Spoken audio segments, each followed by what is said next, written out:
Halo teman-teman, ketemu lagi di channel ini.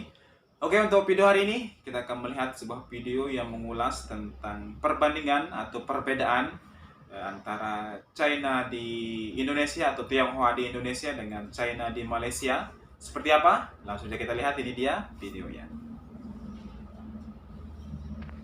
Assalamualaikum warahmatullahi wabarakatuh. Di video ini saya akan berbagi cerita mengenai perbedaan antara Tionghoa Indonesia dengan Tionghoa Malaysia. Tionghoa Video ini Malaysia saya buat dengan karena Indonesia. saya tertarik setelah melihat beberapa komentar yang ada di video saya yang satu ini. Emang video ini sebetulnya banyak bercerita perbedaannya, mengenai meskipun warga satu Tiongkok suku, yang dulu tapi lahir dan besar di Indonesia.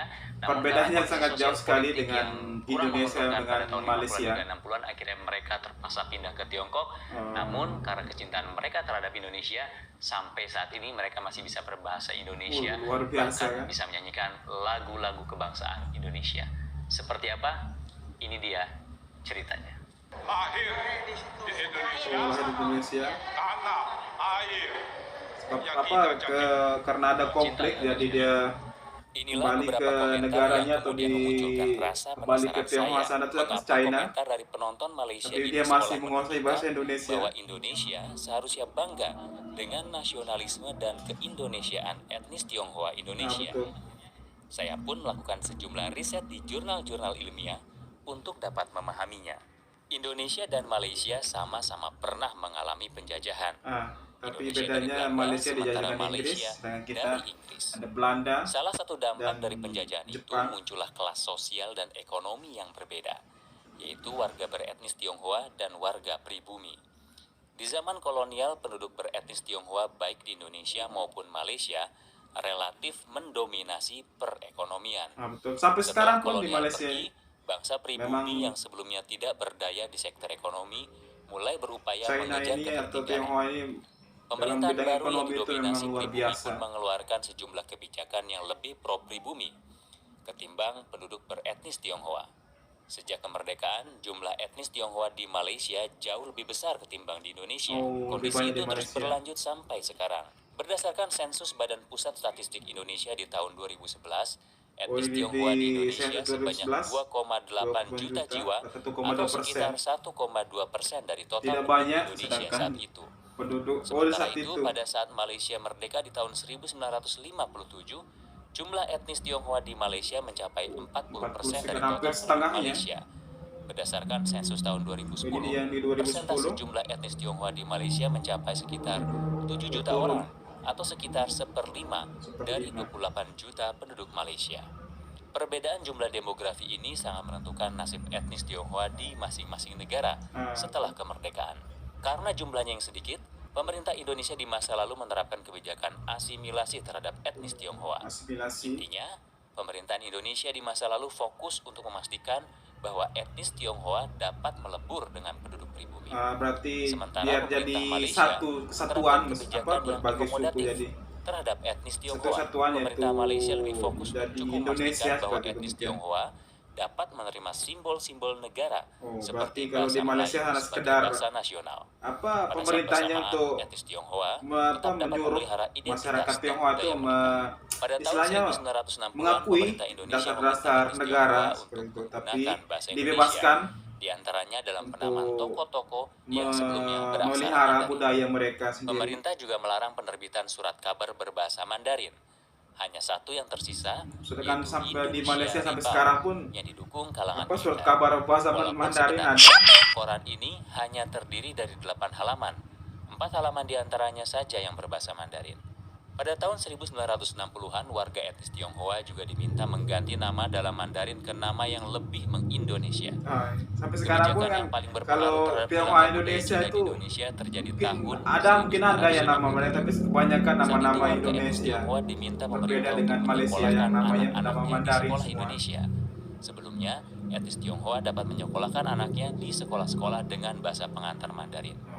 Peningkatan sentimen negatif di Indonesia pada tahun 50-an dan 60-an terhadap Tiongkok mendorong dihapuskannya sekolah-sekolah berbahasa Mandarin.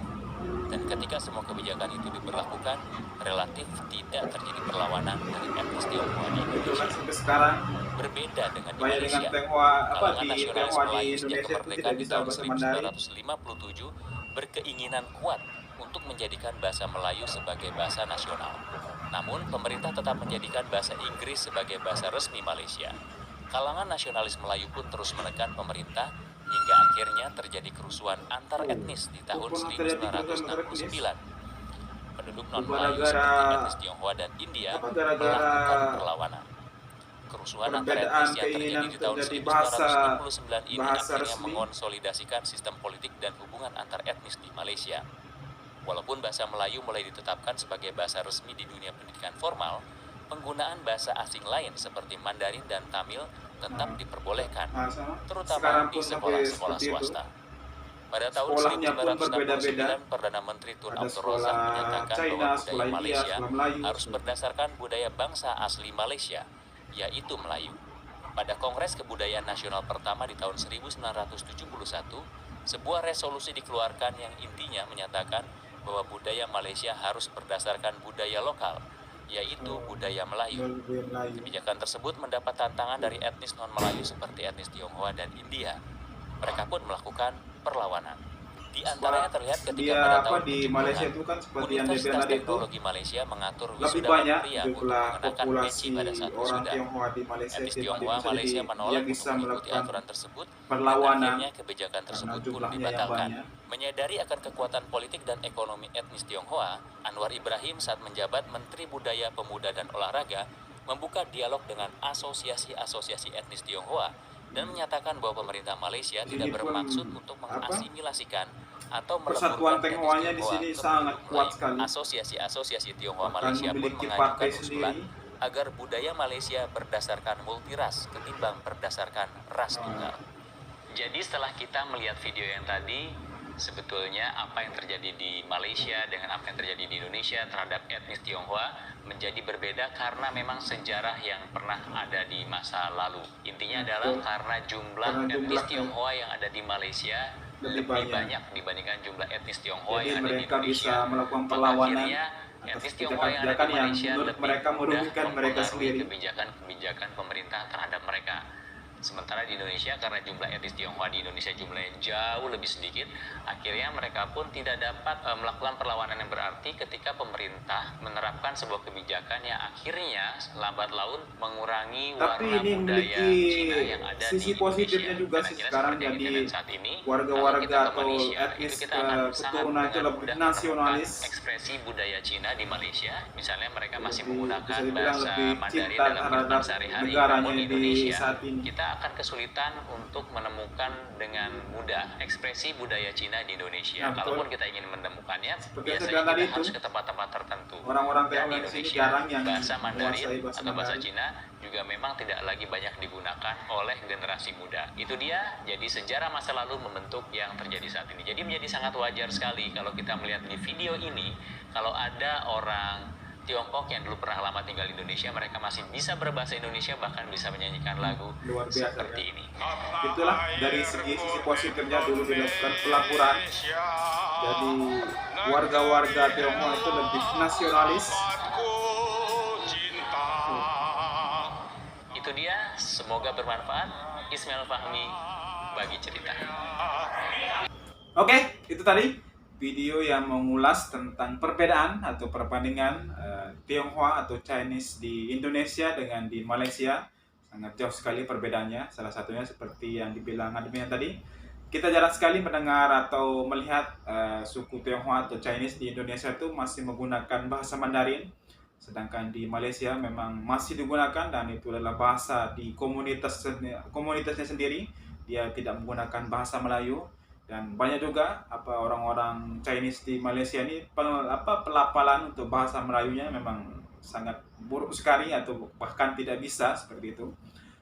Apapun itu, yang paling penting adalah mari kita menjaga kebersamaan atau kesatuan dari segala jenis suku, ras dan lain sebagainya supaya kita hidup damai dan sejahtera seperti itu. Oke, sekian dulu untuk video kali ini. Kita bertemu lagi di video selanjutnya. Saya ingatkan bagi teman-teman yang belum subscribe channel ini, silahkan di subscribe. Kemudian jangan lupa untuk di like dan di komen. Sampai jumpa lagi. Bye-bye.